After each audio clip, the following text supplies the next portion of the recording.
Good morning, everyone. It's Wednesday, April 14th. From the San Antonio Express News, my name is Luis Vasquez, and this is your Express Briefing.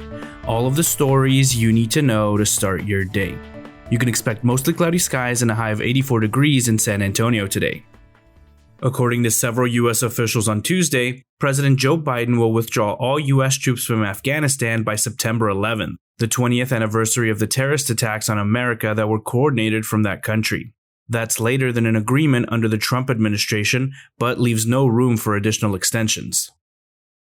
Governor Greg Abbott's news conference in front of the Freeman Coliseum was a prime topic of conversation on this week's episode of the Express News Puro Politics podcast. Reporter Brian Chasnoff joined Gilbert Garcia to talk all about it. Express News subscribers, you can have a ball at a future game at the AT&T Center. Head over to expressnews.com for a chance to win tickets to the San Antonio basketball game on May 2nd. And now let's move on to our top stories for the day.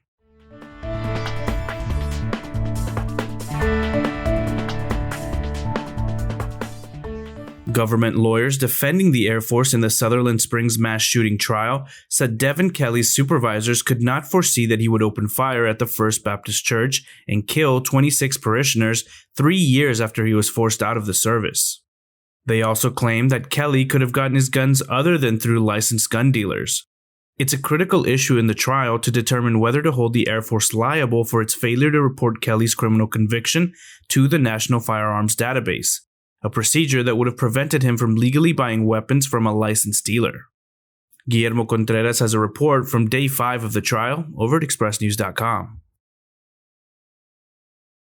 Sports columnist Mike Finger writes, quote, Greg Popovich was seething even more than usual, and this time his outrage took him to a place where he'd never ventured in public. This time, he didn't stop with the politicians. This time, he wanted to follow the money. Quote, we need to find out who funds these people, the Spurs coach said at the end of a long Zoom monologue about the Minnesota police shooting of Daunte Wright, and about the January 6 U.S. Capitol riots, and about state officials' response to February power outages in Texas, and about what he called false claims of election fraud associated with voter suppression efforts. You can read Mike Finger's full column for a look at where Popovich's comments lead and what they expose about the NBA over at expressnews.com. Richard Hunt, one of America's most prolific public art sculptors and a groundbreaking black artist, remembers eating at the Woolworth Building in Alamo Plaza on March 16, 1960, the day 7 downtown San Antonio lunch counters began serving people of color. Hunt, now 85, was near the end of his 18th-month assignment as a medic at Fort Sam Houston when a friend, noted local architect Allison Peary, offered to take him to lunch. Hunt wore his uniform when he walked up to the Serpentine Woolworth counter with Peary and his wife Mimi, who were both white. He ordered a ham sandwich and a Coke. San Antonio's connection to Hunt has surfaced as a new plan for Alamo Plaza seeks to keep the Woolworth building standing as a civil rights icon. Head over to expressnews.com to read Scott Huddleston's latest for a look at the past and future of this historic building. The police union and its allies want to frame Fix SAPD as a fringe group of extremists bent on tearing down the fabric of this community, writes Gilbert Garcia. That argument, however, took a hit when Julian Castro, a former 3-term San Antonio mayor, former federal housing secretary, and 2020 presidential candidate, endorsed Proposition B. Castro made the case that the proposition is not anti-police, but pro-accountability. Head over to expressnews.com to read Gilbert Garcia's full column for a closer look at how the former mayor's endorsement gives Fix SAPD a major credibility boost only a week before the start of early voting.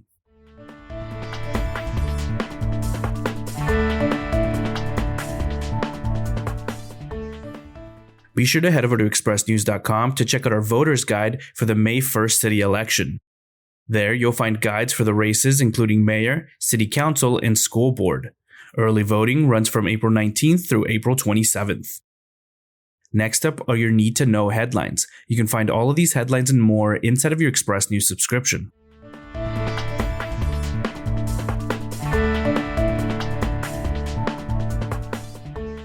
Texas officials are asking healthcare providers to stop administering Johnson & Johnson's single-dose COVID-19 vaccines while federal officials investigate an extremely rare blood clotting disorder experienced by 6 recipients in the United States. Local officials are providing a clearer view of the city's COVID-19 outbreak. We have the 20 zip codes with the highest number of active coronavirus cases in San Antonio.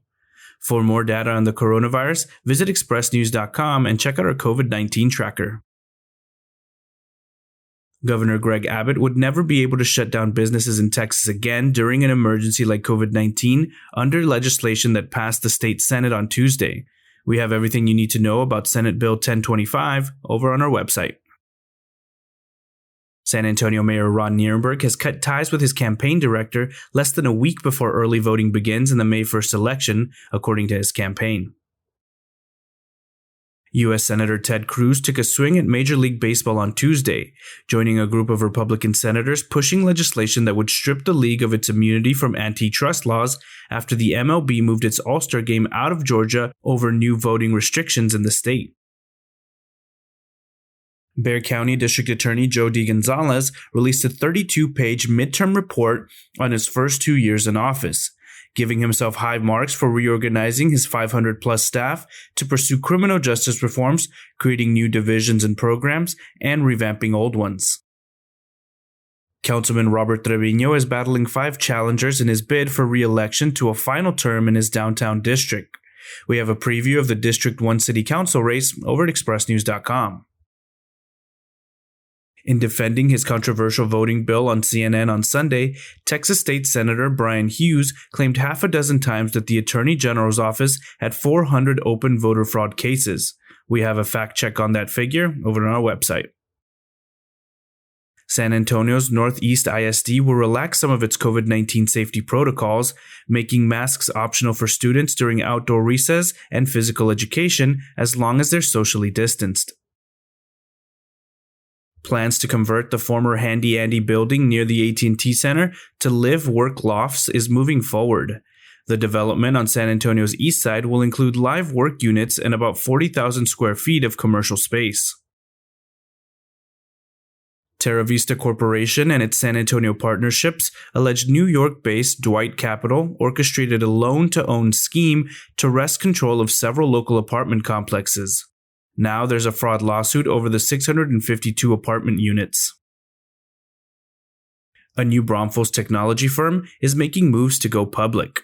TaskUs Incorporated has filed forms with the Securities and Exchange Commission outlining an initial public offering of company shares on the Nasdaq Global Select Market. If you haven't hugged friends for the first time in a year and you've enjoyed a meal at the restaurant, you may want to enjoy it while you can, writes Chris Tomlinson, because SARS-CoV-2 will evolve if given half a chance, and Americans are letting their guard down. The Express News editorial board has released its recommendations for a candidate in a crowded City Council District 5 race to succeed Councilwoman Shirley Gonzalez. Check out their other recommendations over on our website.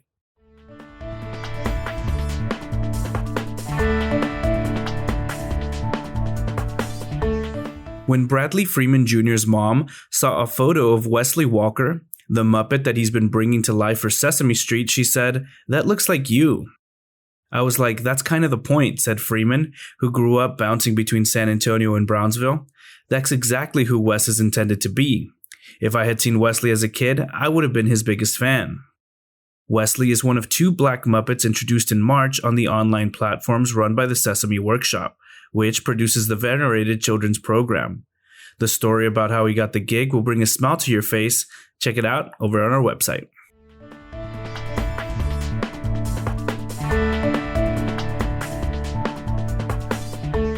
The King William House Float Parade is a free, socially distanced event that encourages homeowners to festoon their homes fiesta style so visitors can come and enjoy the spectacle, which runs Thursday through April 25th.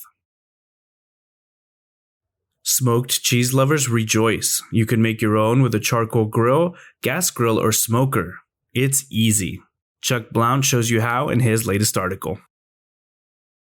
If the idea of vegan comfort food feels like an inherent misnomer, it's probably because you haven't tried the chicken fried cauliflower steak sandwich from the new pop-up Vegan and Sarah. After winning the Sun Belt Championship in the fall, Texas State Volleyball has reached the final stretch of an 8-month season with this week's NCAA tournament. For DeMar DeRozan and the Spurs, a bus trip to face Toronto and Florida is just another oddity in the NBA's pandemic season. We have everything you need to know about tonight's game against the Raptors over at expressnews.com. And that's all for today. This was your Express Briefing for Wednesday, April 14th. My name is Luis Vasquez. Please consider becoming an Express News subscriber to get in-depth coverage on all the stories you heard today. Also, be sure to rate and review this podcast inside of your Apple Podcast app, as it really helps the show. Have a wonderful day, everyone.